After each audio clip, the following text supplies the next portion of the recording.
Lex's claim to fame was when he wrote a paper on the safety and effectiveness of Tesla's self-driving capabilities. So he released a non-peer-reviewed study that was criticized because the sample size was small. The same year, he was able to get Elon Musk on his podcast. What other explanation would it be for him to damage his credibility unless he wanted Elon Musk to come on his podcast? Lex straight up asked Zelensky if he could forgive Putin with the power of love. Putin, do you think he doesn't love his country? What the f***? Dude, Lex is a fucking moron. Can you make the case that the January 6th storming of the U.S. Capitol is a big deal? You had a group of people who tried to stop the peaceful transfer of power. Their intention was not to overthrow. Their intention was to protest. So since they weren't effective, that must have meant that their intentions were not mischievous. When I look at somebody like Lex Fridman, I see a weak man who's ready to fold, and he's ready to agree with who he feels he needs to agree with so that he can be liked. He wants to be liked. I think that Lex is very sensitive to the atmosphere of Joe Rogan, of Donald Trump, and he feels pressured to believe certain things. All right, guys. I'm curious about this video. This is called The Many Lies of Lex Fridman. I used to like Lex Fridman a lot, actually, as a content creator. I think the way that he spoke was very, it was good. I liked it a lot. He was very emotional in a positive, productive way, and I appreciated it. I think the problem for me is when I realized that like Lex was not a man of particularly high moral integrity in the sense that he was very weak. You know, as things shifted right, he seemed very desperate to try to sit in the middle of where we were, especially in America, rather than like sit where he was, right? And so like the middle of like far right and like center left is somewhere, you know, pretty far right still. You know, you can't be the guy that's like, yeah, you know, I think gay marriage is cool, but I totally understand why they want gay people to be dead. Like that's kind of the energy I get, and it just comes off as very weak to me. So this video is called The Many Lies of Lex Fridman, and I'm curious about it. I want to still like him, but Depending on who you ask, Lex Fridman is a super genius, former professor at MIT, truth-telling podcast aficionado. Other people will say he's a lying industry plant grifter who pushes industry plant, I never heard that. Certain narratives based on whatever will make him famous under the guise of neutrality and working for a greater good. When I first encountered Lex Fridman, I saw him as more of I mean, the man taught at MIT and had an academic paper endorsed by me and Elon Musk. That's pretty remarkable stuff, but the more I look into this man, the more I realize that almost everything he does is deceptive, embellished, or just a flat-out lie. This guy has one of the most popular podcasts in the world, yet somehow also— Good for him, man. Maybe that's my next step. It's so interesting. My wife and I were talking vaguely about it, and she's like, I don't think that this is like your last step as a person, like for your job, what I'm doing now. And I'm like, really? Because I could see myself doing this for a long time, I think. And she's like, no, I don't think this is your last step. And I almost took it like negatively. And then like, it's so funny. Then like my cousin yesterday, I was talking to her and she's like, you know, I came across your TikTok. I was like, you know, she'd never seen them before. I thought that was so interesting. I was like, that's my cousin. I was like, yeah, that's funny. And she's like, she's just like, yeah, I could see like a podcast or something in your future. I'm like, it's interesting. Everybody keeps saying that this is not the last thing. And they keep saying podcast. So I know, that'd be kind of interesting, but I don't know how that would facilitate that. Also has zero charisma. For people who are not familiar, what if someday or night a demon, by the way, he has a demon introduce this thought experiment. What if someday or night a demon were to steal after you into your loneliest loneliness? What does that mean? What if a demon stole your loneliest? What? Humiliate himself on podcasts despite claiming to be an alpha male. He has an extremely shady background that nobody can make sense. Wait, what? Despite claiming to Loneliest loneliness. He'll humiliate himself on podcasts despite claiming to be an alpha male. He claims to be an, I mean, I would like you to show. I feel like people who claim to be an alpha male are kind of cringe. He has an extremely shady background that nobody can make sense of other than accusing him of being an intelligence asset, which might hold more weight than I originally thought. So let's try and get to the bottom of who is Lex Fridman. Lex was born in the Tajik Soviet Republic in 1983 to Russian Jewish parents. He spent his childhood in Moscow until his family moved to the USA following the collapse of the Soviet Union. Lex's father was a plasma physicist and Wow. He doesn't look like Lex very much. Began teaching at Drexel University. Lex and his brother would follow in their father's footsteps and also attend Drexel University, where Lex would obtain his bachelor's, master's, and a PhD. Now, Drexel University is a respected school and anyone would be proud to graduate from there, especially with 3 separate degrees. Anyone except for Lex, apparently.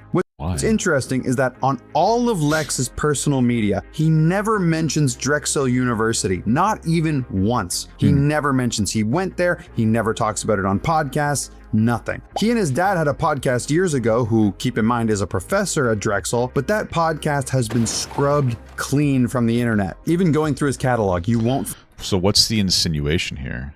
That he will reject going to Drexel, or he won't want people to know about it? Well, that's the insinuation. He doesn't want anybody to know that he went to Drexel, but instead he went to MIT. I mean, it seems like MIT is a better school comparatively to Drexel, so maybe it's not that deep. Maybe he just thinks that the accolades from MIT were higher. Did they say exactly what he went to Drexel for? Like, maybe it's because it's not relevant to his field necessarily. So he got a master's and PhD, excuse me.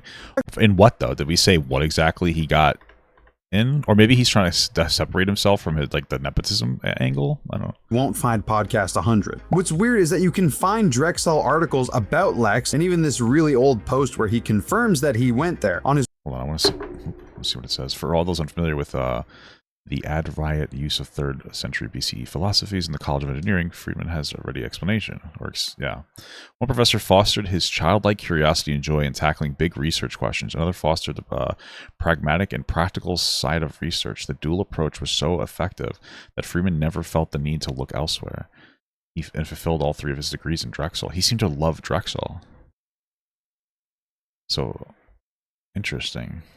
Drexel articles about Lex, and even this really old post where he confirms that he went there. On his Wikipedia, which he's not in control of, by the way, it says Drexel University. Lex claimed that this was an attack on him for no good reason, slandering him.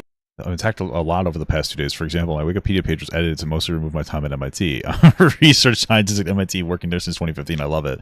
People are amazing. Well, I mean, that would be an attack, no? The internet saw articles about Lex, and even this really old post where he confirms that he went there. On his Wikipedia, which he's not in control of, by the way, it says Drexel University. Well, it doesn't seem to say MIT, so this would be an attack, no? Lex claimed that this was an attack on him for no good reason. Well, okay, so you're not really being honest about what you're expressing. He seems to be mostly frustrated that they've edited out his time at MIT. Slandering him even. Now note this pattern of behavior for Lex. I feel like I'm noting the pattern of behavior from you. I'm not even like a huge like Lex guy, but like, you know, more of a Lex Updog guy, am I right? I'm not even like a huge Lex guy, but like you're kind of being a little bit, I would say, disingenuous about like his expression here.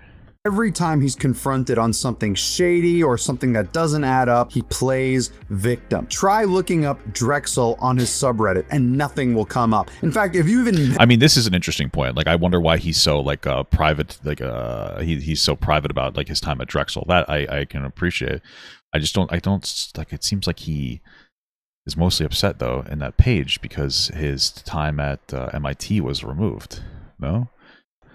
Mention Drexel on his subreddit or tweet at him about Drexel University, you'll almost certainly be banned or blocked. Even if you're just saying, hey, wait, didn't you go to Drexel? So what gives? Well, he does mention his association with MIT constantly, by the way. How he's a research scientist at MIT, how he taught at MIT. If you didn't do any research, you'd assume the only school Lex... I don't know, maybe I'm a little biased because I went to a school for game and web design a long time ago, and like I don't really talk about it too much, although I don't censor speech about it. Had affiliations with would be MIT, but what if I told you Lex has barely any connection to MIT? If you look through the MIT didn't he just say he was like he worked there for like 10 years? Faculty lists, Lex is nowhere to be found. But if you go on YouTube, he has alleged lectures that took place at MIT. So did he really teach at MIT? Well, it turns out Lex taught a January community class at MIT. This class that Lex taught was a class that wasn't for marks. There was no requirement to be there, no grading, no anything. MIT and other universities will usually offer these classes for anybody to take if they have an interest in a subject. Now, teaching this and being a tenured professor are very, very different things, but it didn't... Yeah, I used to be doing on TikTok too, true. took place at MIT. That's silly. Because he says he was a research scientist at MIT, working there since 2015, so about a decade. This is talking about being a teacher. At MIT. be found. Any connection to MIT would be MIT, but what if I told you Lex has barely any connection to MIT? If you look through the MIT faculty lists, Lex is nowhere to be found. But if you go on YouTube, he has alleged lectures that took place at MIT. What was this, 15? So his Wikipedia says, as of 2022, he is a research scientist at the MIT Laboratory for Information and Decision Systems, LIDS. He remains in the position and also conducts research for the Computer Center of Complex Engineering Systems. So what I'm seeing here is that, like, Lex Fridman, even in his own post that he says here, he says that he's a research scientist and he's worked there since 2015. He might have also taught some lectures as a research scientist in a less official capacity, which is fun, but it seems like his primary claim is that he's a researcher. So I don't really understand the tone of this video. So did he really teach at MIT? Well, it turns out Lex taught a January community class at MIT. This class that Lex taught was a class that wasn't for marks. There was no Independent Activities Period, IAP, is a 4-week period in January during which faculty and students are freed from the rigors of regularly scheduled classes for flexible teaching and learning and for independent study and research. Okay, so it's a less official class. No requirement to be there. No. Not on the faculty list, though. He would still be on the list if he works there. Would he be on the faculty list if he's not an actual? Wouldn't he not be faculty? All right, so this is apparently the MIT faculty list. Everybody over here says electrical engineering and computer science.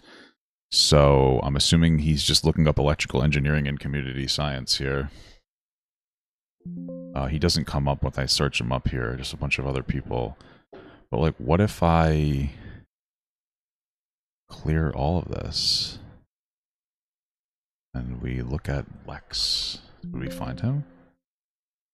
So faculty is, from what I'm looking up, teaching and administrative staff and those members of the administration having academic rank in this educational institution. He doesn't seem to be that. So would he be on the faculty list, though? I don't know that he would. Yeah, I don't know. I don't think he would necessarily be on this list, would he?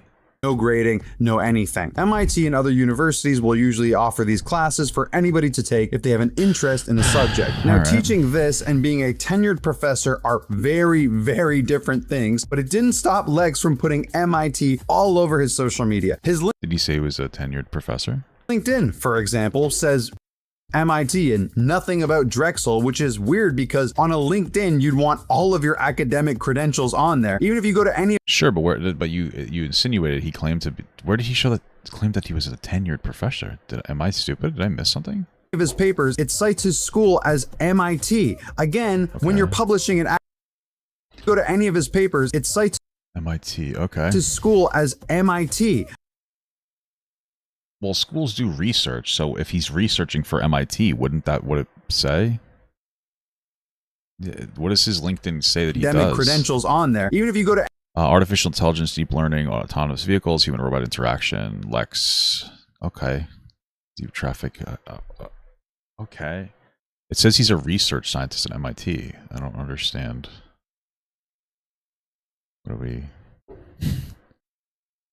are we having? I don't understand the issue here. I feel like this video is kind of weird and stupid.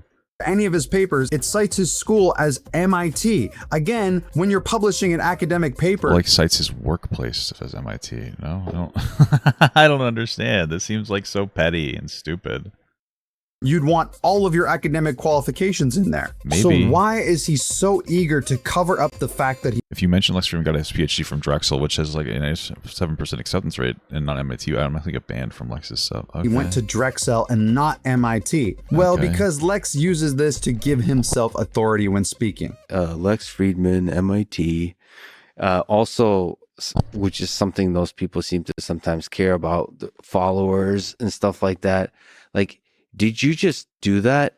And then they said, enough of that nonsense. Enough of that nonsense. They said to me, enough of that nonsense. So what is his affiliation with MIT? Apparently what Lex did is what a lot of slimy academics do to boost their clout. Somebody from MIT commented on these dubious practices. come across a handful of people in the last few years that figured out how easy it is to become vaguely affiliated with MIT. Then you use the university email and add some spin to their affiliation, and all of a sudden they've gotten a bunch of new opportunities, and it only builds from there. People within academic circles will know the difference, but outside not necessarily. So then why would that help him? From rating Your mother's a fucking Doors bitch. and stuff Sorry, like that. Hit the wrong button.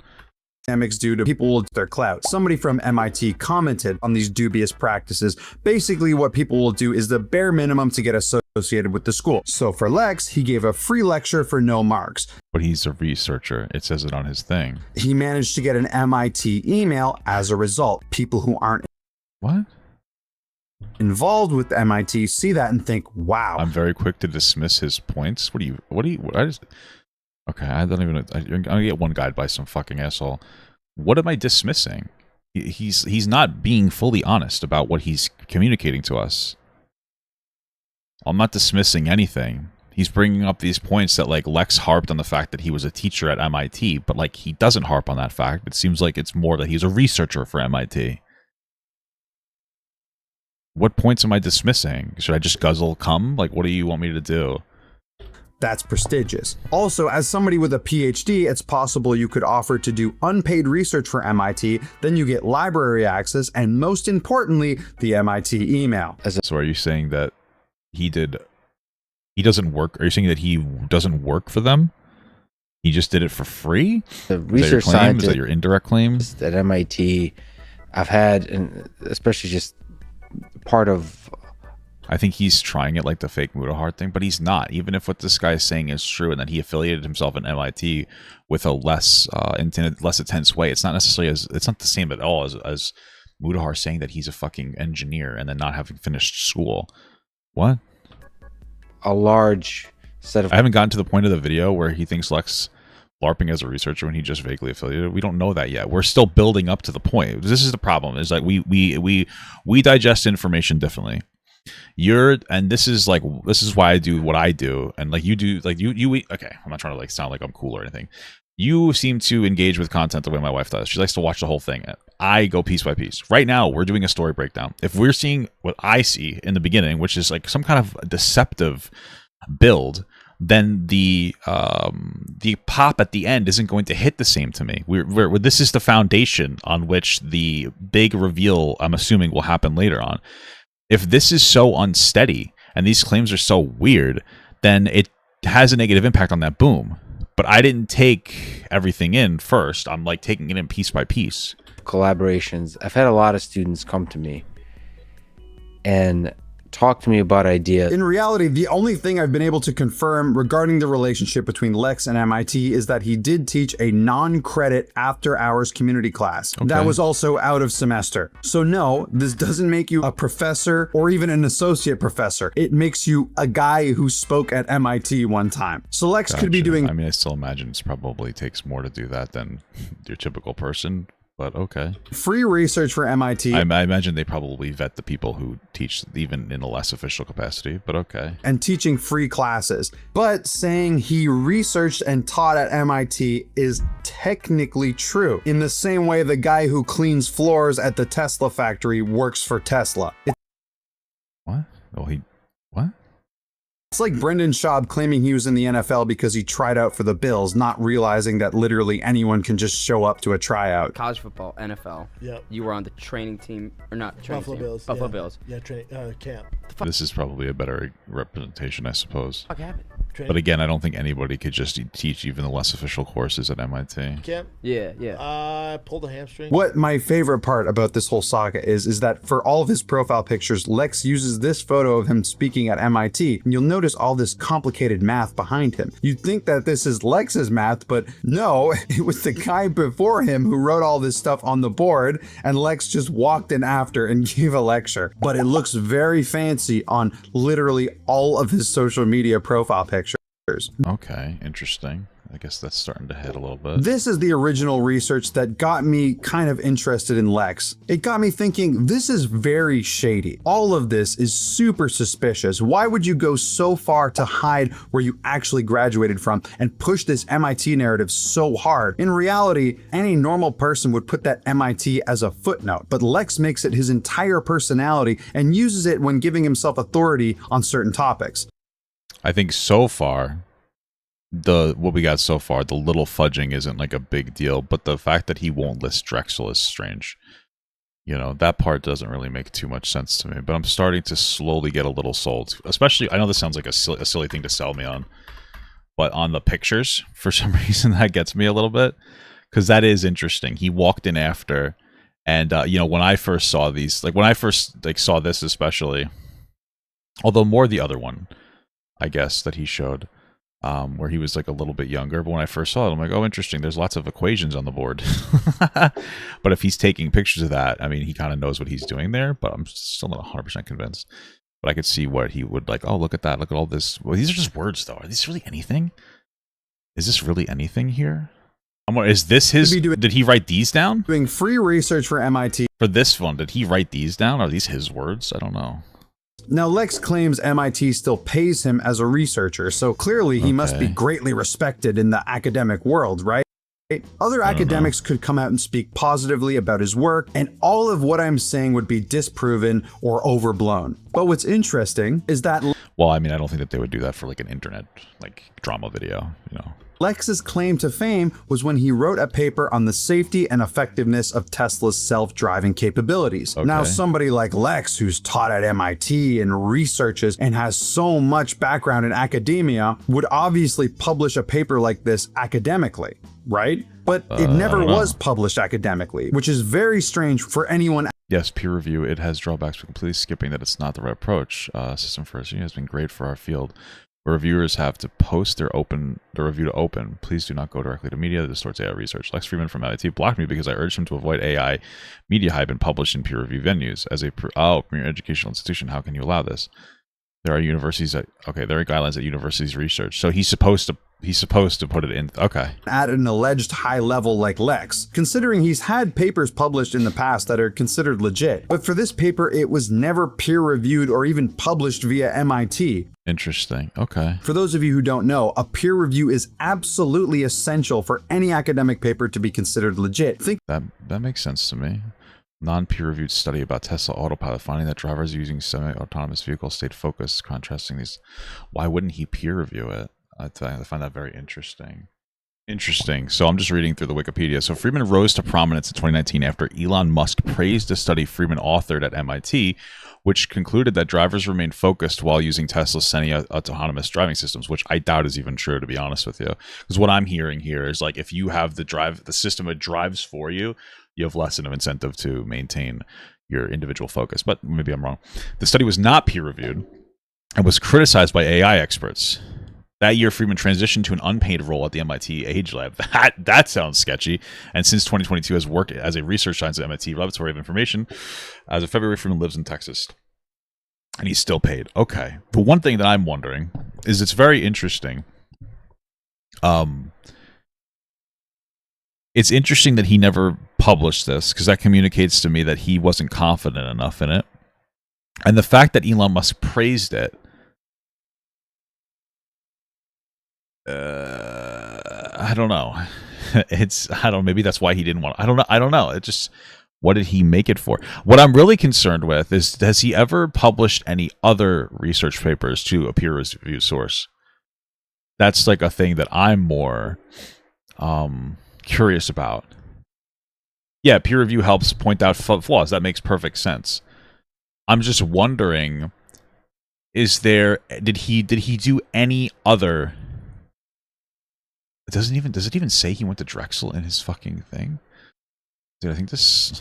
what the fuck? Did he write this? Wait a minute. Did he write his own Wikipedia page? Oh, wait. It says it here. Fridman was born, whatever, Republic, grew up in Moscow. He's Jewish. His father is a professor at Drexel. Wait, his father's a professor at Drexel.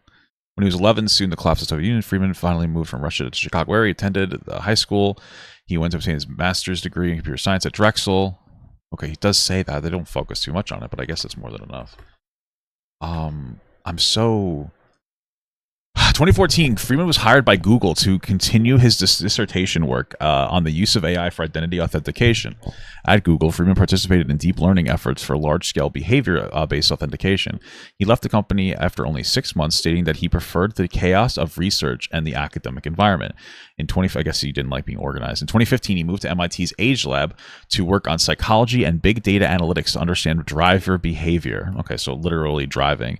At Age Labs, Freeman led a set of computer engineers to develop learning algorithms for semi-autonomous vehicles in collaboration with Toyota. At this time, a paper by Freeman was the recipient of the CHI 2017 Best Award for Best Paper at the Conference of Human Factories and Computing Systems, a highly ranking conference in the field of human-computer interaction. The following year, he would be given honorable mention for a different paper. Freeman also guest lectured his alma mater at Drexel. Okay, so does this mean that it was a peer-reviewed article or paper? Has he ever done a peer-reviewed paper? In 2019, Freeman published a non-peer-reviewed study about Tesla Autopilot. Okay, this is the one where we were having like a little bit of an issue. For semi-autonomous vehicles, stay focused, contrasting, blah, blah, blah. Elon Musk praised it. We already read that. Okay, so Freeman's study on Tesla's Autopilot was criticized for the methodology. When did Elon Musk praise this? Methodology and small sample size by Missy Cummings. Missy Cummings, that's crazy. A professor at Duke University and advisor for the National Highway Traffic Safety Administration, who described it as deeply flawed AI researcher out of fucking Anakin Skywalker, I don't know, suggested Freeman should submit his study to peer review before seeking press coverage. Following the interview with Musk, viewings of his podcast was significantly increased. Oh my God, the study was later removed from MIT's website. Oh shit. There's something going on here that's starting to irk me a little bit. There's something here that's starting to irk me a little bit. That's kind of getting me. This is round 2. This is Elon Musk. Wait. Okay, fuck. This is actually kind of crazy to me. Okay, so he released a non-peer-reviewed study that was criticized because the sample size was small and it was not peer-reviewed, which does not lend to its credibility. And then in the same year where it was a review for Tesla's Autopilot, the same year he was able to get Elon Musk on his podcast. Wait a minute. This is not good. This sounds like he wrote a fluff piece. It sounds like he wrote a fluff piece for this so that he could get Elon Musk on his podcast. Well, that's not good. Wait. Can't find like a month that it released, but like I think he might have his podcast was already going. His episode with Elon Musk was episode 18, right? Okay, so it's pretty new into his thing, very new into his whole thing, and his podcast seemed to be okay. So we're starting at number 1. I guess number 1 is gone. Oh, number 1, it did pretty well. 2, 3, 4. We're in the 300,000s. This is doing black belt. He finally got Elon Musk on at episode 18, which is definitely his best one to date. This probably put him on the map. This one definitely put him on the map. Wait. Hold on a second. This is pretty fucked up. I'm so skeptical. But it looks like he made a non-peer-reviewed research article in 2019 that was criticized heavily for not using enough, very small sample size and not being published to peer review, so it can't be criticized, so that he can get Elon Musk on his podcasts. Well, I mean, fuck, that's not good. That sounds that seems deeply dishonest. That's what that seems like. And then since then, things seem to be going up for him. I mean, that opens the door for other people to have a conversation with him. I don't know who most of these people are, so I might just be ignorant. But that seems to be what was like really a driving force in trying to get more people. And that seemed to be a pretty big thing that started to push his credibility as an online influencer. And this is pre-COVID, so like you'd see a boom after this. This is interesting. Okay, so I mean, this is AI, so I don't know how good this is, but it says no, Lex Fridman has not primarily focused on publishing peer-reviewed articles. While he did conduct a study on Tesla's Autopilot, which was not peer-reviewed, he is more known for his popular. So is this saying that this is a little bit?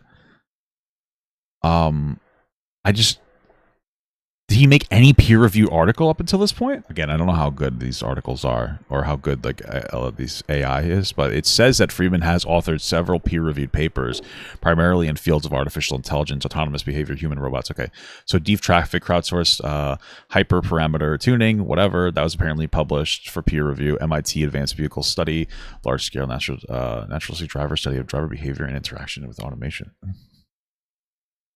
Wait a minute. Was this one peer reviewed? How do we know? Are these peer reviewed? Wait a minute.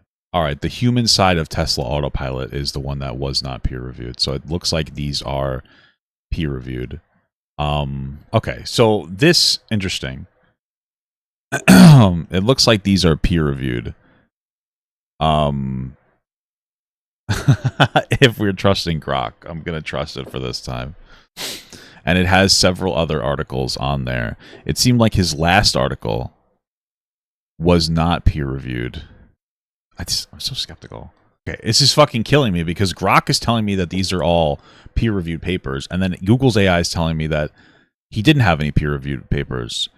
So how do I find his actual peer reviewed papers? All right, so this looks legit. So now, okay, so it's in this a Google Scholar work. So just to be clear, if I ask if this is peer reviewed, this thing, the first one I put up there, the AI says it is peer reviewed, and then if I go back and I just go to like the regular thing, it seems like it's part of Google Scholar. It seems like these are peer reviewed. So he has released peer reviewed works before. That seems to be the case. He seems to have released peer reviewed works before. But that calls into question then we have a bigger issue, is if these are legitimately multiple. This is 10 examples of him posting peer-reviewed papers. Then why wouldn't he post the other, the specifically the Tesla AI one, unless he was deceptively doing that to try to get Elon Musk onto his podcast to try to push himself? So if anything, this is worse. He seems to be part in publishing peer-reviewed research, but why not that one? Unless he was doing it on purpose, to try to get Elon Musk to fucking go on an interview with him, no? Paper, it was never peer-reviewed or even published via MIT. Yeah, he cucked out for Elon. That seems to be the case, dude. Of you who don't know, a peer review is absolutely essential for any academic paper to be considered legit. Think of it as a quality control for papers that everybody has to meet. The bare minimum standard for an academic paper is a peer review. This paper that Lex wrote happened to be extremely favorable to Tesla. Yeah, I wonder why. People in the tech industry absolutely reamed it. Nobody would co-sign it. Nobody would peer review it. And even today, it's extremely hard. Well, that doesn't make any sense. Reamed it. Nobody would co-sign it. Nobody would peer review it. And why would nobody co-sign a peer review? That was see, this is one of the problems with this video, that the first author is like, they're just as informed as I am.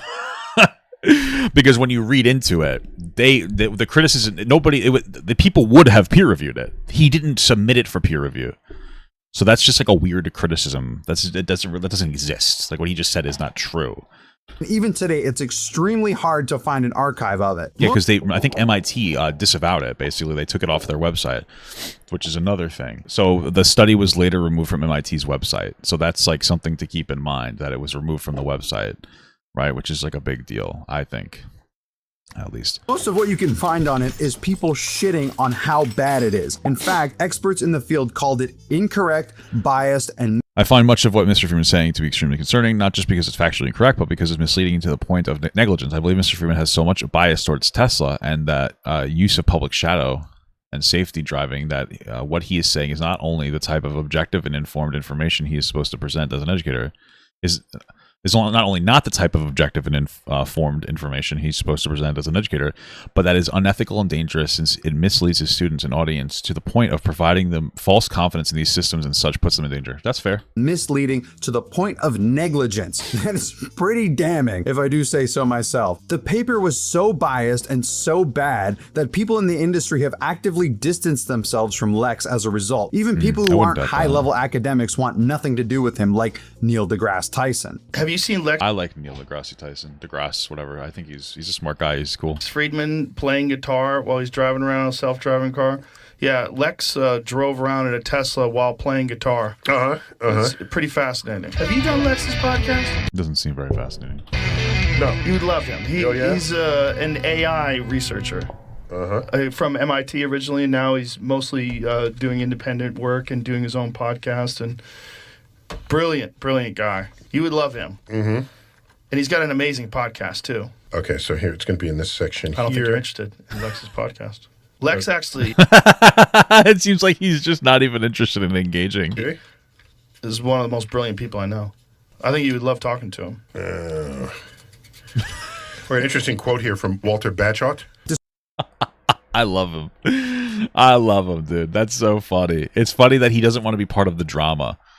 So he decided to just not even engage with the point. I think that's so beautiful. Despite how bad this paper was, it did catch the attention of somebody important. Somebody who has a lot of interest in positive Tesla news, that being Elon Musk. Legalize comedy.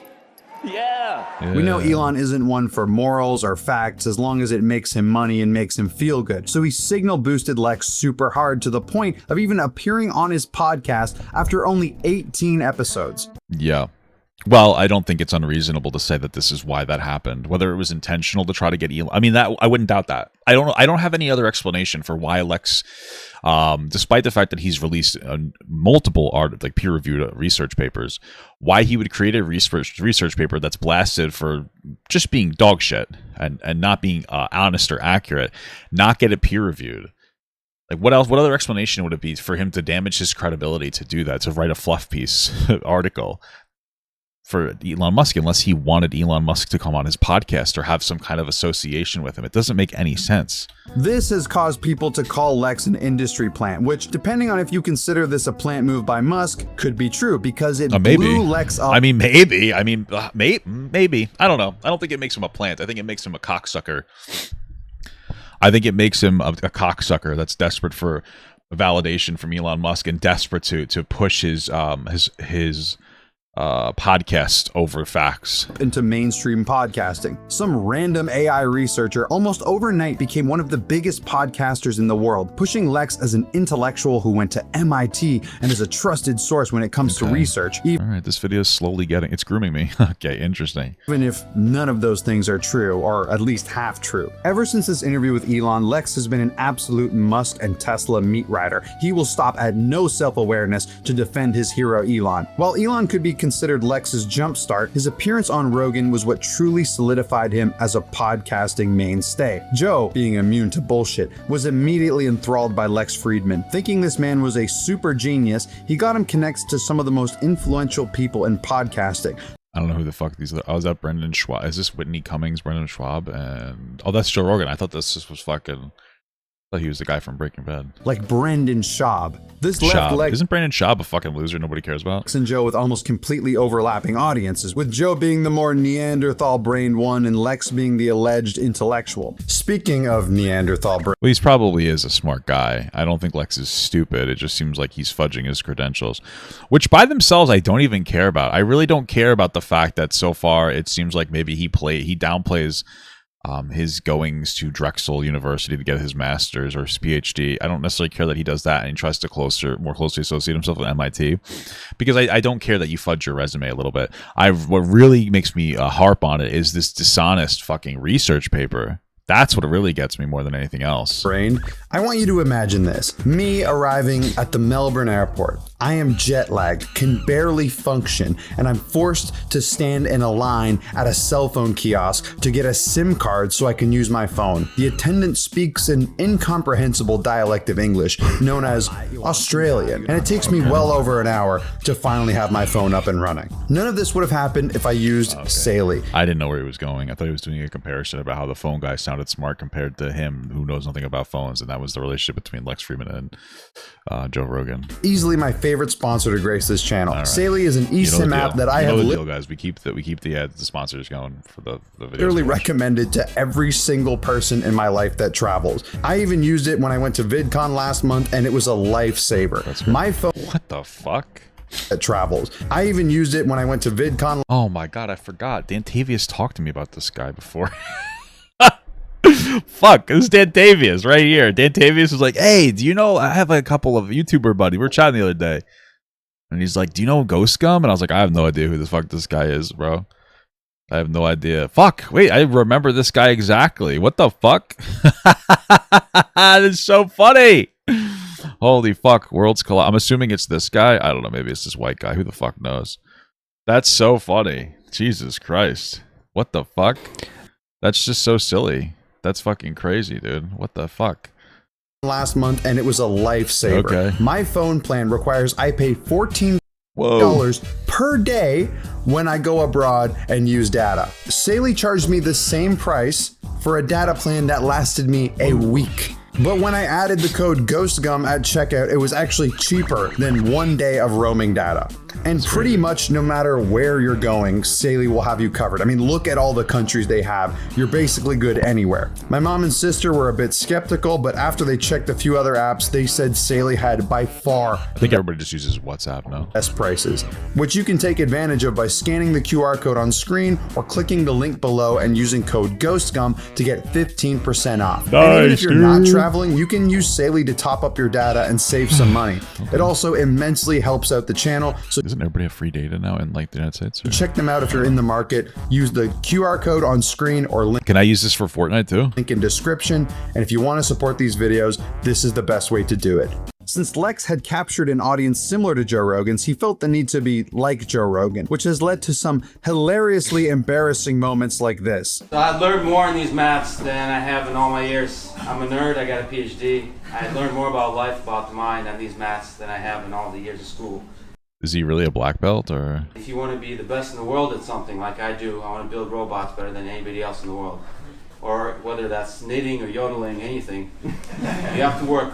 But you have to work hard. It was around this time when people Alright, that was just kind of interesting. started to I think you should work on your mind, body, and spirit, sure. But realize Lex does better when he's pseudo-intellectually rambling about AI, not when he's trying to be an alpha male. Because he went to the I mean, I don't know if this is true that he's like a dumb person. I don't think I'm sold in on that at the very least. But I mean, it's such a new industry that you probably could ramble about it and nobody would really know what the fuck you're talking about. And it's such a misunderstood, like non-understood industry. Elon Musk school of cool, where being good at one thing is not enough. You can't just be a You smart can't just be good at fucking at creating a company. You also have to be really good at being a Nazi. You have to be multifaceted, guys. guy. You have to be the ultimate gamer, the ultimate musician, the best at everything. That is interesting, drawing the comparison between Elon Musk and Lex, because Lex Elon Musk faked his gamer. I think he paid somebody to like play games for him because he wanted to be seen as really cool. So that kind of makes sense. And much like when Elon does this, when Lex does it, it's I don't know if I'm sold again that Lex does it, but I'm much warmer to this video now than I was at the beginning. insanely cringe. Now, for those of you who can't stomach cringe, I'm giving you a warning that this is one of the worst clips I've ever seen. You have been warned. In the desert, I met a man with an eagle perching on his hand.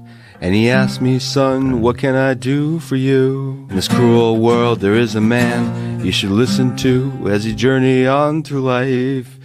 His name is Joe Rogan. Joe What the Rogan. fuck is this? Shoulders for days and a really wide back. Joe Rogan. Joe Maybe he's just having a little bit of fun, I guess. Rogan. Okay. Barrel of snakes for a bag. Even Rogan doesn't seem to be into it. You fucked up. You should have never done that song. It was terrible. I can't. Fucking, that's pretty funny. W. Joe Rogan on that one.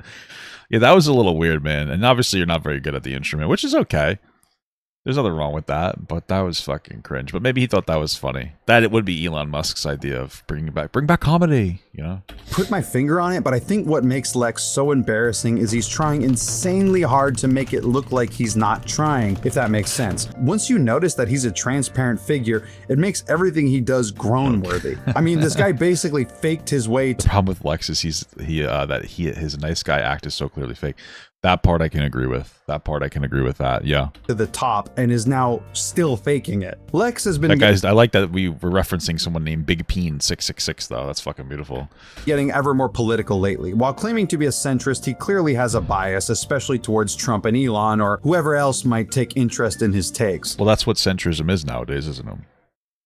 Being on the center is like a little different than like centrism, right? If you politically fall in the center, you just politically fall in the center. The problem with Lex Fridman is he plays like the centrism game, where like right now, realistically speaking, whether people want to hear it or not, here's our political spectrum. Okay, we'll say this is like the middle, and obviously this is going to be progressive, and this is going to be the other one, right? Left and right. Progressive, regressive, what? Right now, like realistically speaking, the Democratic Party is like right here. This is where the Democratic Party is, right here. Like honestly, what's the biggest push right now is some kind of universal health care that all of our Western allies have, and both the conservatives and the for both progressives and conservatives in every of our Western countries, they don't have conversations about whether they should get rid of universal health care. It's just there, and they all enjoy it. So universal health care is actually like a middle, it's like a centrist perspective. And so that's our big push. So Democrats are like here, whether you want to hear it or not. And Republicans are pretty far over here. This is where our current Republicans are. And I'm really sorry if this is something that shakes you to the core, but we're cutting Medicare, Medicaid, cancer research funding. We're pushing massive conspiracy theories about how COVID wasn't real, which is ridiculous.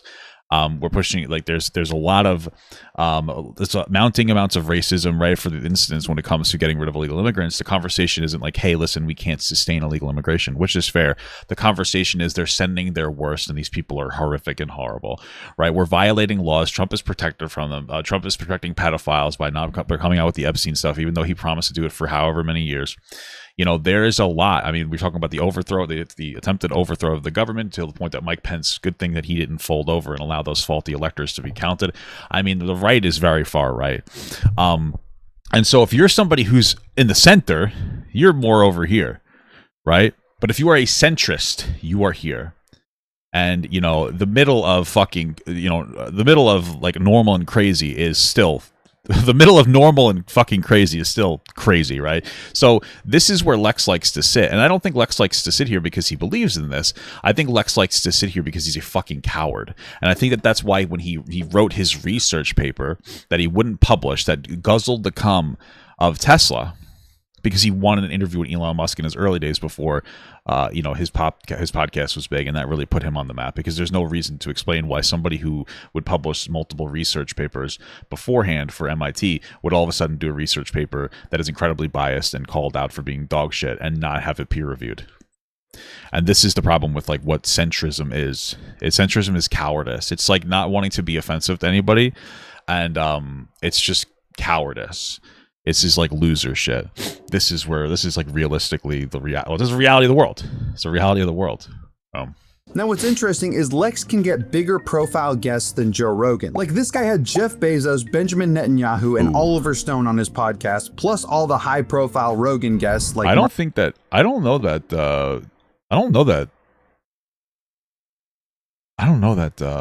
Rogan would want Netanyahu on his podcast. Mark Zuckerberg, Elon Musk, and even Trump. This has led to some people questioning if his rise is authentic. Even Rogan-adjacent comedians are perplexed by the rise of Lex. What I think is more likely is that Lex has proven himself to be a puppet who will say whatever benefits people. Look at Elon Musk for example. He will say whatever benefits Elon Musk and will never criticize him. Obviously, I think it's fair. Displayed by his academic paper that greatly benefited him, despite if it was true or not, but even just the way he talks about Elon. Other powerful people with special interests noticed this and started going on Lex's show. This then naturally raises the prestige of the show. I was on Lex's show, the same show as Jeff Bezos, Elon Musk, and Mark Zuckerberg. This is why Lex benefits from grifting as an unbiased, unopinionated academic, because people who believe him look at him as a trusted source who's going to give you the facts, even if that's not true at all. Not as a guy whose show acts as a mouthpiece for rich and powerful people to push their agenda, regardless of facts. Lex claims that he will talk to anyone and everyone in a respectful way and that he has no bias, but he seems to talk to them in a respectful way, sure. I don't know about the bias thing. Anybody who's watched his show knows that that's not true at all. You can see using I've seen a couple of episodes, but his own words, like when he refused to acknowledge January 6th as a coup attempt, despite him talking to an actual historian about it, which, by the way, really? Most people, regardless of political belief, will say that this was a coup attempt. It was, yeah, absolutely. But by far That's a fact. If you're a conservative and you don't think it's a coup attempt, you're a fucking loser. Because most conservatives who talk about January 6th, they'll be like, yeah, that's what we did because we thought the election was stolen. It's like, okay, fair enough. I mean, you're obviously wrong, but like, fair enough. At least you're consistent. The worst example of this is when he interviewed. But I need you to show me that. Like, you can't just say he did that without showing me that. President Zelensky of Ukraine, which might be one of the worst high-profile interviews of all time. Now, before we talk about why I didn't watch it, but I saw criticism that he was overly charitable to Russia. that interview's so bad, we have to talk about love. It's about love. You mentioned love. Why do we humans fall in love? Put love out into the world.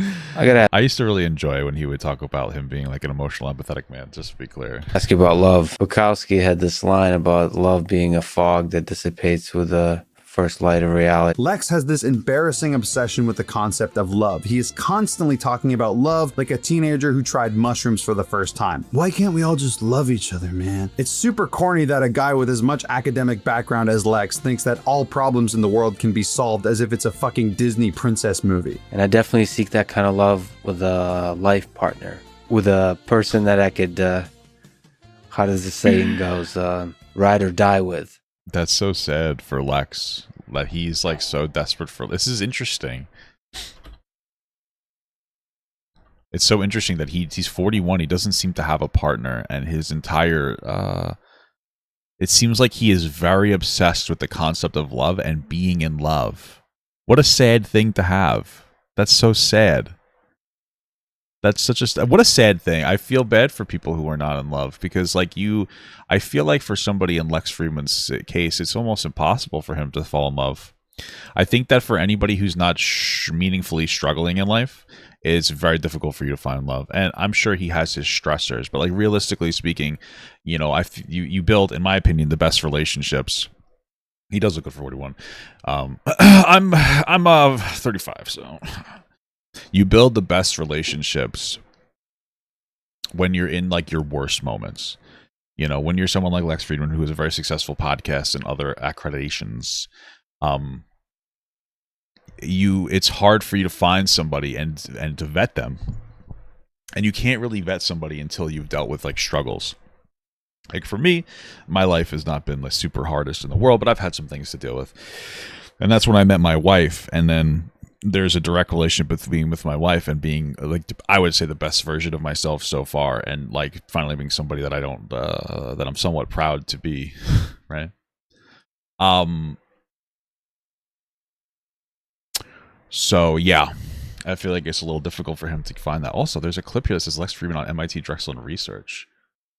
Interesting. Is this a clip that he put out and almost in like response to this? It's hard for us humans to. Is that what this is? It seems like he lightly responded to this. I'm going to watch that after. I can bury the bodies with them. Most of the time it's just cringe and harmless, but sometimes it's downright delusional. Lex straight up asked Zelensky if he could forgive Putin with the power of love, which is maybe one of you have to show that to me. Dumbest things I've heard in my entire life. If somebody murdered your entire family and friends, would you use the power of love to forgive them? Lex heavily. You have to show. I mean, I wouldn't doubt it, but you kind of have to show us that. I feel like, no?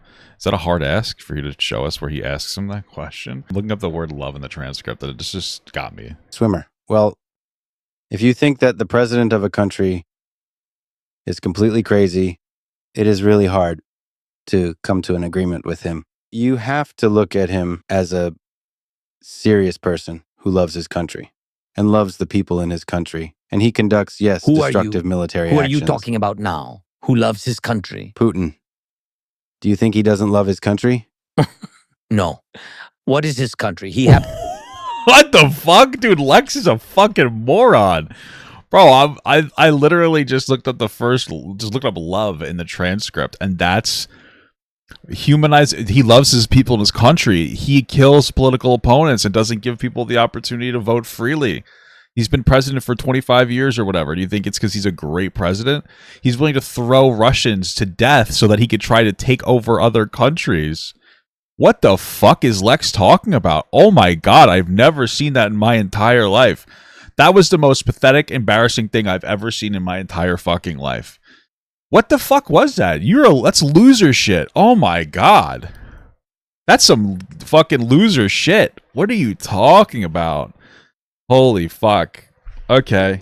What the fuck? Wait, what the hell is this? And you must speak when you know that This will benefit you, bring peace and calm to the world, not the other way around. I love...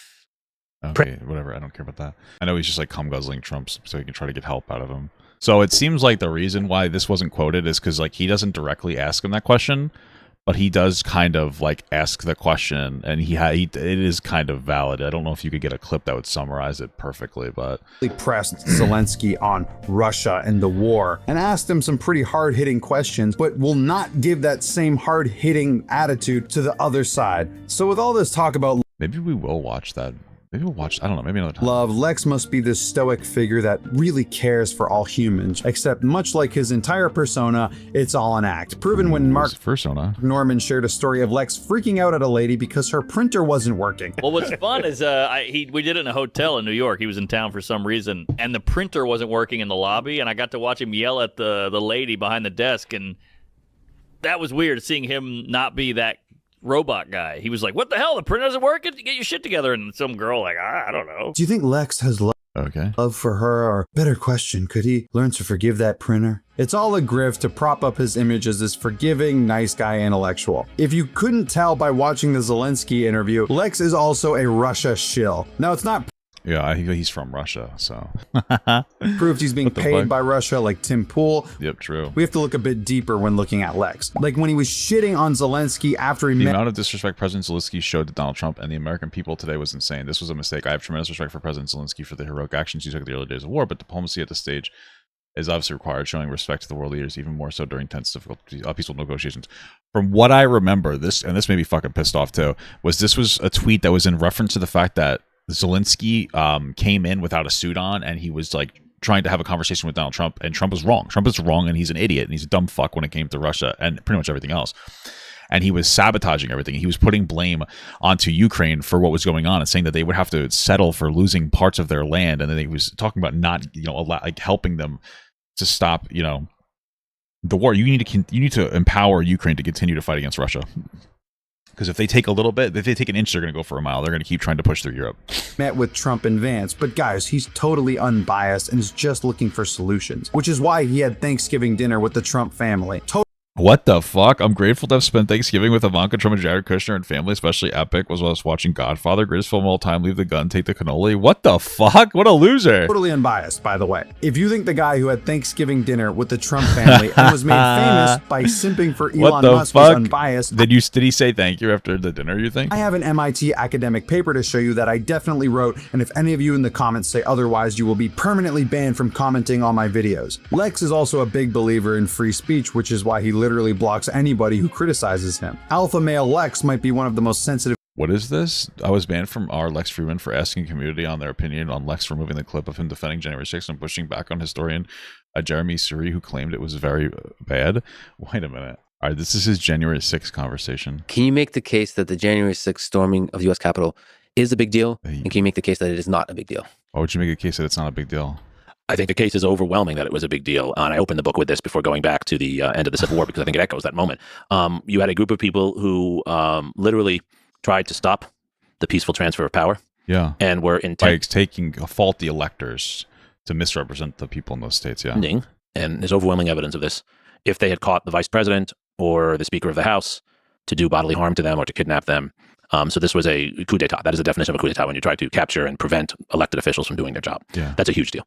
That had happened before in our country in states. I talk about this in Louisiana, in Tennessee, and places like that after the Civil War. But it never happened in the Capitol. That's a huge deal. That is, if I might say, that's like what we would think of as third world behavior in our society. And no offense to those from other parts of the world. I'm just trying to make a point as how we see that as happening somewhere else, not here. No. That's a big fucking deal.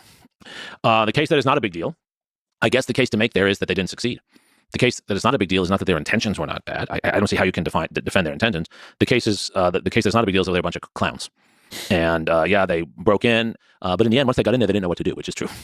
And so, I think a professional coup plotter would say these were the amateurs, and that they had no real chance of succeeding because once they got into the Capitol, they had no plan what to do next. What are they going to do? Steal stapler from Nancy Pelosi's office? They didn't seem to have a plan, and then what ended up happening, they left the building. Well, that would be the case. That's not a big deal because their intention was not to overthrow. Their intention was to protest. Because if the intention was to overthrow, it would be much more organized. I think the evidence is... Oh, so Flex is a fucking cuck. So since they weren't effective, that must have meant that their intentions were not mischievous. or else they would have done something better. What are you talking about? Pretty overwhelming that they intended to stop. They were there to stop the certification of the election. They were there to prevent Donald Trump from having to leave office. Oh my They just God. didn't have a good plan. This was the Keystone Cops. What a loser. So you're saying there is some statistically some possibility that this would have succeeded at halting the basic process of democracy. You could imagine a scenario where it might have if they had gotten lucky. Sure, if they had caught the vice president. It doesn't even matter if it did, but that was their intention. But what could have, if they caught the vice president? They couldn't go on and certify then. He has to be there. No, but don't you think that would resolve itself through police action and so on? My question is how much is Dude, he's so desperate to justify January 6th. this individual hooligans, and how much of this is a gigantic movement that's challenging the very fabric of our democracy? Well, it's not a gigantic movement, but it was a small coup d'etat that could have actually made the transition much more difficult. Was there a scenario where Donald Trump stayed in office legitimately? No. But was there a scenario where they created a great deal of chaos that further undermined our democracy? Absolutely, yes. Here's how it would happen, right? They capture Pence, right? They either kidnap him and try to ransom him, or which is what they were trying to do with the Michigan governor, Governor Whitmer, or they kill him. And then Donald Trump says, okay, well, there's no vice president, so you can't certify. The Senate would choose someone else to be vice president, but Donald Trump says, no, that's not legitimate. Do you think it's possible Donald Trump would say something like that? Absolutely. I disagree with you. He said that morning that What a Pence gug. should not certify. He said that morning. But there's a difference between sort of Twitter rhetoric. No, he said it at a rally. Sure, rally rhetoric. And there is a threshold. What? Absolutely. I disagree with you. He said that morning that Pence should not certify. He said that morning. But there's a difference between sort of Twitter rhetoric. No, he said it at a rally. Sure, rally rhetoric. And there is a threshold. What? There's a difference between just what Lex is saying is that Donald Trump is just utilizing rhetoric and he doesn't mean it. Holy fuck. Lex Fridman is a fucking pig. Fuck this guy. Holy shit. This is insane. He's a fucking cock. Dude, I can't believe I ever said a positive word about this dumb motherfucker. This dumb ass motherfucker. What a stupid weakling bitch piece of shit. I fucking hate weak people. I hate him. This guy's weak. He's fucking mentally weak. He's a pussy. He's a fucking loser. You're sitting here saying dumb loser shit. This is fucking ridiculous. Okay? Now, if you sat here and you told me, I think January 6th was justified because the election was stolen, I disagree with you, but I consider it, at the very least, I can respect that you're being very honest and open, and you're like, there's a strength in that, even if you're dead fucking wrong. But this pussy ass motherfucker going on in this podcast to sit here and justify January 6th and to pretend like it was just a big nothing silly little goose and everybody was just there to protest and they weren't actually there to overthrow the government, despite the fact that they were chanting kill Mike Pence because Mike Pence wouldn't accept faulty electors Trump wanted him to, so that he could go against the will of the people and elect Trump, get Trump elected. The fact that he's saying these things makes him a fucking coward. This guy's a loser. He's a coward. He's a pussy. He's a fucking dumb piece of dog shit. He's a Russian asset. And he's just, yeah, maybe. I mean, he's sitting here asking if fucking you could cure the problem in Ukraine and Russia through love to Zelensky in that other clip. I mean, what the fuck is this guy? He's compromised, especially since he wrote a fucking fluff piece for Elon Musk. So we can get him on his fucking podcast. Because I can't imagine another reason why you'd write a fucking fluff Tesla piece, a research paper that you wouldn't publish to peer review, despite the fact that you publish other papers to peer review, and it gets widely criticized for not actually being a very good paper because it uses a dog shit sample size, and it's just full of like non-factual information. This guy's a loser. I fucking hate Lex Fridman. This guy's a fucking pussy. This guy's a male feminist. Lex Fridman is a male feminist. He has male feminist energy. He pretends to be the nice guy to erode your boundaries, and then he takes advantage of you in some way.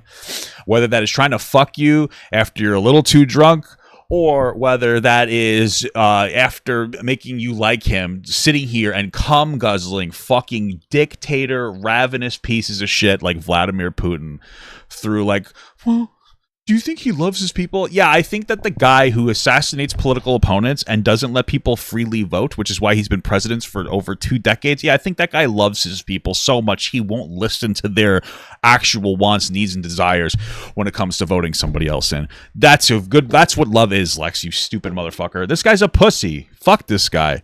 Which is why he literally blocks anybody who criticizes him. Alpha male Lex might be one of the most sensitive people on the planet. Lex's block list on Twitter is probably in the thousands at this point. He blocks people who glance at his profile the wrong way. Anybody who criticizes him, blocked. Anybody who says he should get a peer review on his academic paper, blocked. Anybody who points out the university that he went to, which was Drexel and not MIT, you guessed it, blocked. I wouldn't be surprised if I'm blocked after this video, so follows you. Me for more updates on. You think this guy actually follows me? The answer is yes. The answer is yes, he follows me. Here, I'll follow him back. This is a pretty good video so far. Yeah, it do be like that. Papa got do be having those stoinks, boy.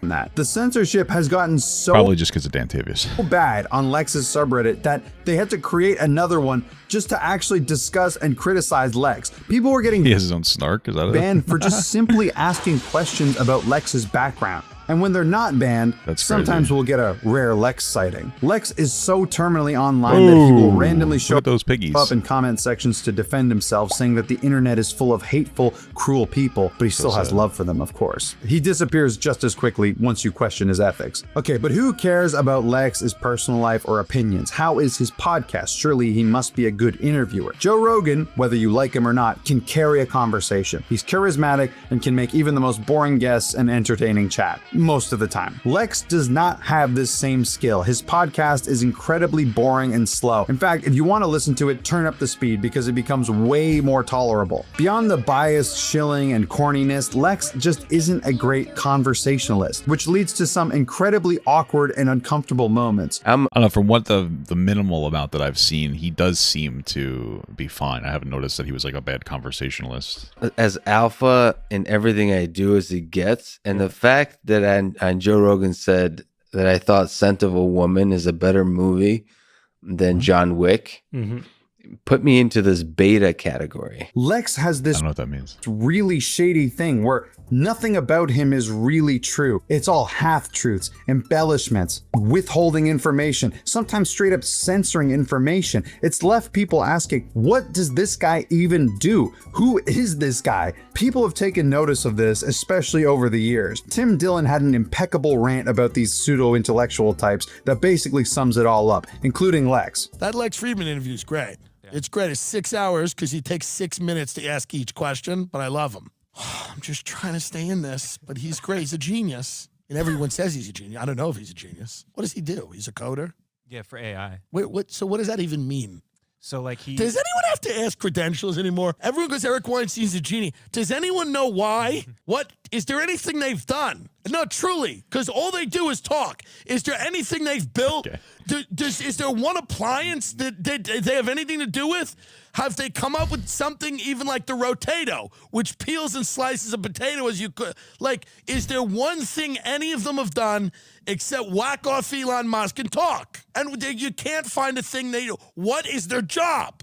What is any of their jobs? to do research. Into what? Why and who? Where?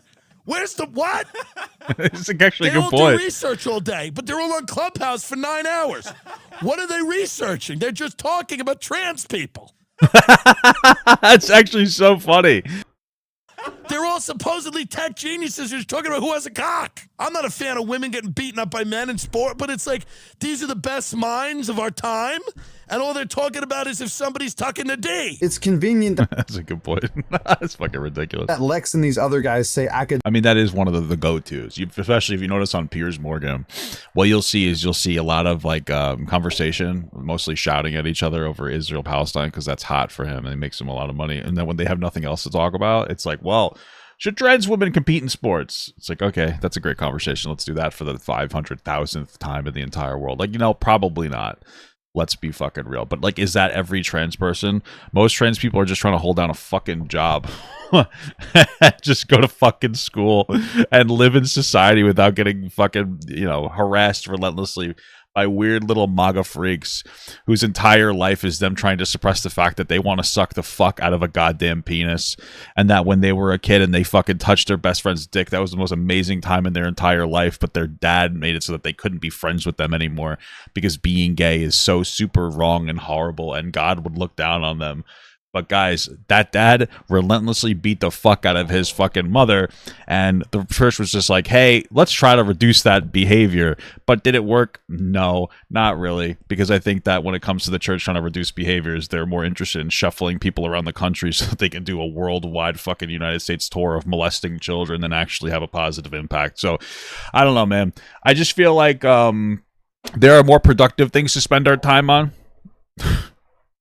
than whatever the fuck it is about talking for the 5,720,000th time about whether trans women should compete in fucking sports. as if that's even something that's really meaningfully happening. Like, yeah, sure, talk about it like a little bit, but it's not, it's like the dominator of the conversation. When's the last time you heard somebody talk about trans people and their rights without it talking about sports, which is like 0.1% issue? It's just like a fucking non-happening thing going on in any meaningful capacity. Like, what? Academia is being corrupted so their audience ignores them, when Lex has been shady or half-truthing about his academic background for years now. Guys like Lex have become mainstays in Joe Rogan's space. Therefore, because Joe Rogan is basically mainstream now, these guys also become... I will say I like Joe Rogan. I don't agree with his politics, but he seems like an honest guy. And when I look at somebody like Lex Fridman, I see... I don't want to say dishonest guy, because I think that puts too much intentionality onto Lex Fridman for trying to potentially manipulate. I see a weak man. I see a weak man who's ready to fold, and he's ready to agree with who he feels he needs to agree with, who people he likes, so that he can be liked. I think that's really what I think. He wants to be liked. I think he's willing to say things to be liked, and I think that's what he comes down to. And there's like a weakness in that. It's like when you're not, I think people like Joe Rogan because he shoots from the cuff. He just talks. So this is how he feels. When he says something, even if I think it's wrong, it's how he feels. But I think that Lex is very sensitive to the dynamic, the atmosphere of Joe Rogan, of Donald Trump, and he feels pressured to believe certain things. I genuinely think that Lex is the kind of person who does not really care about Epstein and all those other things, which like is an issue Donald Trump really pushed on, and now it turns out he's probably on the flight logs because he's, I don't know, best friends with a pedophile for 15 years is pretty rough, but he's the kind of guy that would just be like, well, do we need to really talk about this? You know what I mean? He's just the kind of guy he seems to be. Mainstream. Joe Rogan, podcaster and alleged comedian, has arguably become more mainstream than mainstream news. If you told me this would happen a few years ago, I'd call you crazy. But now guys like Lex have been able to become the mainstream, and I'm not afraid to say they're all grifters. All of them. They love to wax on about how the mainstream media is biased, speech is being censored, and they're the last line of defense. My guy, you are the mainstream media now. You're biased, you censor people, and you misrepresent shit all the time. That's funny. That's a good point. I think what drives people insane nowadays is insincerity. People who claim to be something that they're not. And that's the only word I need to describe Lex. Insincere. He's the perfect example of a grifter. He claims to be an unbiased super genius alpha male. He is none of those things. He's an agenda. Does he actually say alpha male? I don't think we've ever necessarily established the alpha male thing. Pushing grifter who desperately tries to fit into the Rogan sphere and continues to embarrass himself in the process. He claims to be all about love, but freaks out on random people, bans, and blocks anybody who mildly criticizes him. And most importantly, he's not a truth seeker. Lex is someone who just cares about blowing up his image and making himself more famous. Good movie, by the way. Which is fine. But don't pretend like you're not that. But the problem with Lex is he's in too deep now. He's fucking cave divers are ridiculous. Grifted so hard, there's no going back. His entire persona and brand is propped up by the fact that he's an unbiased academic. If it's some unbiased. Yeah, well, that's again, so that's why he like over validates. Is again, like the January 6th thing, he's over validating both sides. It's not unbiased. It's like a desperation to see two sides as equal, and that makes absolutely no sense. Lex Fridman is the kind of guy who looks at somebody like Jeffrey Epstein molesting a kid and goes, "This is probably really bad for the kid's psyche," but Epstein, if you think about it, he was born thinking that way or something. Like that's what he would come up with, some justifier. You know what I mean? Like that's what it is. That's the ultimately like the both sides argument. He's both sidesing. Not every side of the coin is the same. Not both. Like it is rare in many instances, but that both sides of the argument are similar. That have just as much credibility to each other. Somehow comes out that, hey, you didn't actually go to MIT. Hey, some of your takes are pretty biased. You got put on by writing a bullshit paper. If any of this comes out, Lex is fucked. His whole brand and persona is shattered. That means less podcast views, no more dinners with Trump, no more conversations with world leaders and billionaires. So that's why Lex's strategy of playing victim and blocking people to control the narrative when he's called out is the only strategy that'll work for him. I wonder how much like more longevity the right-wing psychopath freak shit has. Because you already see people like Asmongold like reeling back on these things. Here's the clip here that I saw. We can no longer trust Trump. I don't think you could have ever trusted Trump, to be honest with you. Great. He's not a trustworthy person. He's just not. I mean, in a lot of ways, I like Trump, but he is a liar. He's been a liar. Mm-hmm. Great. So you see that, and he still like pushes very positive sentiments towards Trump. You'd think in a normal person's mind and their like mental atmosphere that being a liar is probably a really bad thing, because if you can't trust them to do things, then why would you ever take any of their words in a positive capacity? Trump says he wants to fix America. Yeah, but I know he's a liar. Okay, so why do you think he wants to fix America? And you can see the pendulum swinging back, because Asmongold is somebody who, whether it's intentional or not, he sits on the line. He knows where the line is on the internet specifically. So like that Overton window, he like kind of exists in between the Overton window, and he's already starting to swing back, right? And you're going to start slowly seeing them go more progressive, because things go back and forth all the time, right? He's not consistent though. He'll swing back with it. This is just his first little starter of like, yeah, I still like Trump in many ways, but he's a liar. And things are going to slowly go back and forth. And as Trump becomes less inside of the acceptability, you're going to see him push back more against Trump, because there's nothing particularly authentic about Asmongold. He's just like on the line of like, what are you allowed to say, feel, and think about certain political topics for money? I'm not saying that he's intentionally doing this. Maybe he is, maybe he's not. I'm saying that this is what he is doing. All right, this is what we call centrism. This is the centrism, like in his online sphere. This is the centrism, right? It's like both sides have valid arguments. Hey guys, I know that guy just pedophiled that kid, but the kid's kind of hot, right? That's what we're doing here. Not like we're pretending that both sides of the aisle in both instances are equal in every sense, every issue. Well, there's 50-50. There's a 50-50, right? That's what we're doing here. And so that's slowly changing, obviously, there. But he's relatable. He's a relatable guy. He's like he's an underachiever who didn't really amount to anything, but he still made it. He's the American dream for a lot of the people that follow him. And I guess I have no room to speak. I look like a Redditor, but I'm a little hotter than a Redditor, okay? A little bit. I'm just kidding. I'm not. I'm a little hotter than a Redditor. What that is a Discord moderator, obviously, because Discord reigns supreme. But that's really what we got here with fucking Asmongold.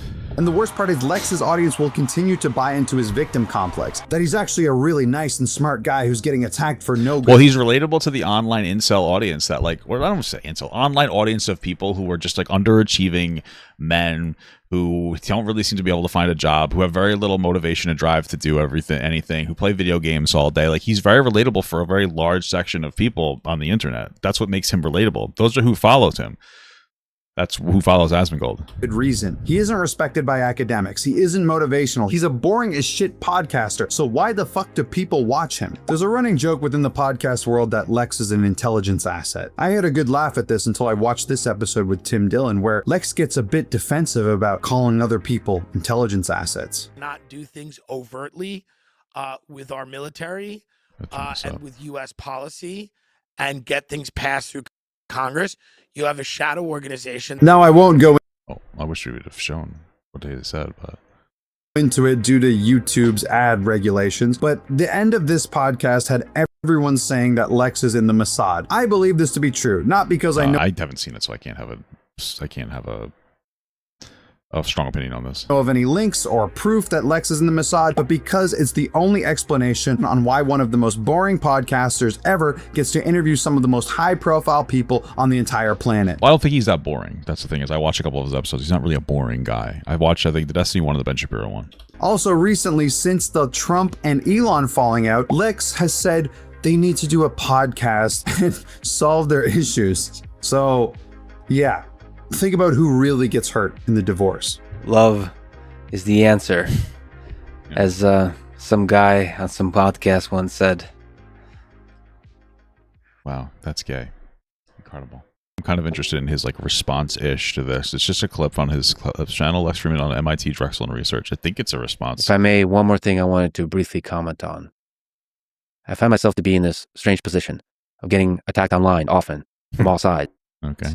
Including being lied about, sometimes through selective misrepresentation, but often through downright lies. I don't know how else to put it. This all breaks my heart, frankly. Okay, but I've come to understand that it's the way of the internet and the cost of the path I've chosen. This is funny. It seems like some of the criticisms are very valid, but one of the things that, this is a huge problem for online creators, especially one of the biggest problems that you'll get into is you'll get into this issue where you completely dissuade or disavow or discredit is a better word. You will completely discredit every single criticism against you as just like misinformation. And one of the biggest problems is that on the internet, and you have to be aware of this, because I've taken my licks before, and I think justifiably so, especially when I had my larger TikTok platform. But what you have to understand is that like there's no such thing as proportionate criticism ever as like an internet person. And so what's going to happen is you're going to get criticized for something valid, and it's going to be expressed in the most invalid way possible. And I guess you have maybe psychologically you have one of two options. The option number one is to kind of teach yourself, or with help, to look through all the criticism and take it in, and then figure out what's reasonable and what's unreasonable, and like move forward from there. Or you could do number two, and you could decide that you're going to wrap the reasonable criticism in that unreasonable criticism mentally, and decide all of it's unreasonable, and never self-reflect and continue to spiral into a direction of just like non-authenticness and inability to take valid, reasonable criticism. And it seems like that we've seen that is what Lex Fridman is doing here. There's been days when it's been rough on me mentally. Cool. It's not fun being lied about, especially when it's about things that are usually, for a long time, have been a source of happiness and joy for me. But again, that's life. Gooning? I'll continue exploring the world of people and ideas with empathy and rigor, wearing my heart on my sleeve as much as I can. For me, that's the only way to live. Anyway, a common attack on me is about my time at MIT and Drexel, two great universities I love and have tremendous respect for. Since a bunch of lies have accumulated online about me on these topics, to a sad and at times hilarious degree, I thought I would once more state the obvious facts about my bio for the small number of you who may care. TLDR, two things. First, as I say often, including in a recent podcast episode that somehow was listened to by many millions of people, I proudly went to Drexel University for my bachelor's, master's, and doctorate degrees. 442. I wonder how old that 442 episode is. It's hard for us so many episodes. This is 475. Okay, so he's talking about like 30 episodes prior to this whole thing. Okay. Second, I am a research scientist at MIT and have been there in a paid research position for the last 10 years. Okay. Allow me to elaborate a bit more on these two things now, but please skip if this is not at all interesting. So like I said, the common attack on me is that I have no real affiliation with MIT. The accusation, I guess, is that I'm falsely claiming an MIT affiliation because I taught a lecture there once. Oh, he's referring to the one where he did I don't know if you know Donald Trump. Okay. Nope. That accusation against me is a complete lie. I have been at MIT for over 10 years in a paid research position from 2015 to today. To be extra clear, I'm a research scientist at MIT working in LIDS, the Laboratory for Information and Decision Systems in the College of Computing. That does seem to be true, and that's one of the problems with that video that we just watched. Is it starts out somewhat unreasonable. It doesn't show that Lex does have published research articles, published peer-reviewed research articles. It doesn't really talk too much about his research. It focuses on one bad research paper, but doesn't really go into it. And that's why I got so locked into the first 20% of the video, because like the beginning of it is so, in my opinion, somewhat misrepresentative of Lex. But then once you get over that hump, you're just like, okay, there's a lot of valid criticism here. But you can even see in that Ghost Scum video, which is overall good, that there's a lot of like bias tuning. I don't know if that's a fucking phrase that makes sense, but like for instance, when he's like, well, this podcast is like really boring. I guess it can be. I haven't watched a lot of it. I don't know if he has either. But the couple episodes that I watched, I was entertained for the most part. They are long, but I was entertained with the Destiny one. I was entertained with the Ben Shapiro one. I thought that they were solid podcasts. He seems to be able to hold a conversation reasonably well. And we get to this point where we have a feeling about Lex Fridman. And this is something that a lot of people do in general, and content creators will obviously do it as well because they're people, whereas they have a feeling about a person. And so now they're trying to get you to reach their feelings. And so we started off in the beginning of that video with like half truths and some language that I would consider somewhat deceptive, because the creator feels a certain way about Lex, which is fair that they feel a certain way. And so they're communicating non-facts to kind of like pile onto this feeling. They want you to match their feeling. They're communicating the feeling over there, communicating the actual facts of the situation, which, in my opinion, are still pretty bad. In my opinion, is still pretty bad. But we're not being like fat. We're not really communicating in a way where we're building the proper story. We're communicating in a way where we're building the story that the creator has in their mind, which is something that does bother me a little bit. And as for creators, I don't hate creators to do that because it's like a normal human thing, but still. Here's where he talks about Drexel in 442. And for submitting the question. Shut the fuck up, dude. My own life story is similar to yours. Okay. I went to Drexel University for my bachelor's, master's, and doctorate degrees. And I took a while, just as you're doing. I did a lot of non-standard things that weren't any good for some hypothetical career I'm supposed to have. I trained and competed in judo and jiu-jitsu for my entire 20s. Got a black belt from it. I wrote a lot, including a lot of really crappy poetry. That too is where there's an insinuation that Lex wasn't a black belt in that picture, that weird cringe clip that we saw. That's what at least I got out of it. And so that like was a bit deceptive as well. He doesn't really seem to jerk off the Drexel thing. I'm still confused as to why he doesn't really have it. He doesn't really talk about it too much, but it's like whatever. I don't think that that's the core issue. Since I'm still at MIT, you can see me in the directory and on the various lab pages. All right, MIT directory. Okay. I have indeed given many lectures at MIT over the years, a small fraction of which I posted online. Teaching, for me, always has been just for fun and not part of my research work. I personally think I suck at it, but I have always learned and grown from the experience. It's like Feynman spoke about, if you want to understand something deeply, it's good to try to teach it. Yeah, okay, so it's on here. I mean, I see he is on their directory. I just Googled the MIT directory of Lex Fridman, Laboratory of Information and Decision Systems. Here's his email. Here's his, well, I don't know. Okay, it's all public information. He told us to look it up, so I think I'm okay showing that. But like I said, my main focus has always been on research. I published many peer-reviewed papers that you can see in my Google Scholar profile. Sure, that's For my first 4 years at MIT, I worked extremely intensively. Most weeks were 80 to 100-hour work weeks. After that, in 2019, I still kept my research scientist position, but I split my time taking a leap to pursue projects in AI and robotics outside MIT, and to dedicate a lot of focus to the podcast. As I've said, I've been continuously surprised just how many hours preparing for an episode takes. There are many episodes of the podcast for which I have to read, write, and think for 100, 200 or more hours across multiple weeks and months. Since 2020, I have not actively published research papers. Just like the podcast, I think it's something that's a serious full-time effort. But not publishing and doing full-time research has been eating at me, because I love research and I love programming and building systems that test out interesting technical ideas, especially in the context of human AI or human robot interaction. I hope to change this in the coming months and years. What I've come to realize about myself is if I don't publish or if I don't launch systems that people use, I definitely feel like a piece of me is missing. It legitimately is a source of happiness for me. Anyway, I'm proud of my time at MIT. I don't think he's quitting. I think it's just more that he misses it. And am constantly surrounded by people much smarter than me, many of whom have become lifelong colleagues and friends. MIT is a place I go to escape the world, to focus on exploring fascinating questions at the cutting edge of science and engineering. This, again, makes me truly happy.